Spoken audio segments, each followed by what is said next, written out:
Good morning, it's 25 minutes past 8. Shropshire's Fire Authority has voted to put up its council tax preset from April, meaning the average household will pay an extra 3 pence a week. And to explain why this is necessary, we've got the county's Chief Fire Officer, Paul Raymond, in the studio. Good morning. Good morning, Claire. You've had a busy week, haven't you? Yes, this has been pretty hectic. Visitors from London, Sir Ken Knight. Yes, we had Sir Ken visiting us on Tuesday. Is this as a result of him visiting? There are links, certainly. Sir Ken was visiting around 15 other fire and rescue services over the first few months of the year, looking at efficiencies, looking at what services like Shropshire have already done to make efficiencies, and then trying to pass on what we've learnt and what things that we've done to deal with the cuts, and hopefully give ideas to other brigades of how they can deal with their cuts as well. Was he impressed? He was, yes. Yes. Do you think it was genuine? Yeah, genuinely. We gave him just 50 ideas that we've already implemented to make the almost 50. £4 million cut. Just the 50. Just the big 50, really. Yes, he, both himself and the civil servant that came with him, were very impressed with what we've already done, and are going to use a lot of our ideas in their report, hopefully to inform other fire brigades. Did he understand, though, that you really would struggle to implement any more cuts? Well, I think that was the big point that we made to him. The big point that we made was that enough is enough, that there's only so much that you can cut out of any budget, whether it's your budget at home or the budget of running a fire service, before it then becomes either you can't heat your home anymore, or you can't buy food, or for the fire service we can't run fire engines. Tell us about the increase then. What's it going to enable you to do? Yes, well, the elected members of the Fire Authority have been thinking very long and hard about the increase for some months now, really, with looking at the predictions of the budget, and they had to balance the difficulty that every taxpayer has out there with their budgets, but also the need to deliver an effective fire service. So they came to the conclusion that there needed to be a small increase in the council tax that people pay for their fire service, and they decided that threepence, or 3p, depending on how old you are, a week for the average council taxpayer was that right balance. So that will raise us around about £200,000 a year.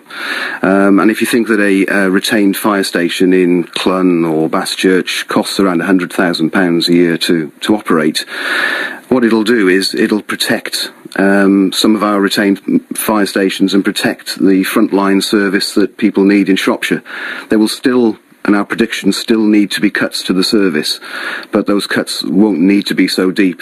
Because of the 200,000, you mean? Because of the 3p. If elected members had decided to freeze council tax, then they'd have been faced with a further 200,000.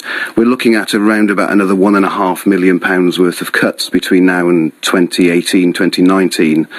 And of course, if we hadn't raised council tax this year, then it would just added to our problems. Was 3p the sort of maximum percentage you could go for then? Yes, the government had announced that they were going to cap council tax rises across the whole of the local authorities by around 2%.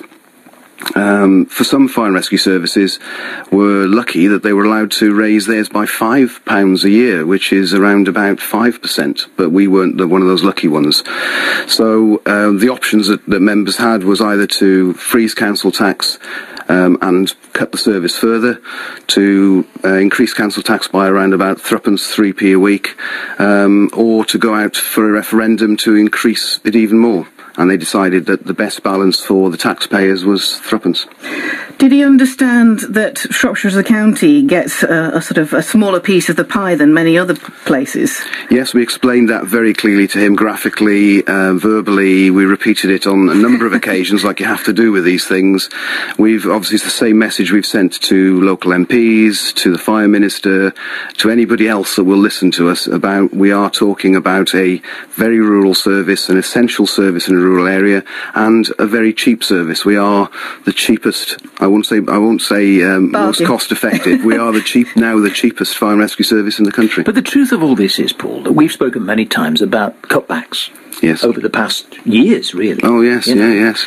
And the service keeps on going. It's not fallen over. No. And Ken Knight will look you in the eye and say, you're doing a really good job on the small amount of money you've got. And you know, and I know, that no matter what happens, you're not going to let it fall over. Well, that's my worry, is that we are now looking at another £1.5 million cuts, and that's going to be very difficult to achieve, and it'll mean that people might have to wait longer for a fire engine, that their local fire station might have to close. So it won't fall over completely, but if somebody is waiting for a fire engine, another 2, 3, 5, 10 minutes for that fire engine will feel like it's fallen over to them, and that's my concern. How's the morale? The morale at the moment is okay. The firefighters and all my staff can see the problems we're facing, but the next round of cuts are going to really test that morale to the maximum. So you're hoping that they're not going to happen? Do you think it's realistic to expect that they might not? I'm hoping that government will listen, but I have to plan for the fact that they will listen, but can't do anything about it because of the financial situation. So we are now going to start planning from next week for cutting £1.5 million out of the budget.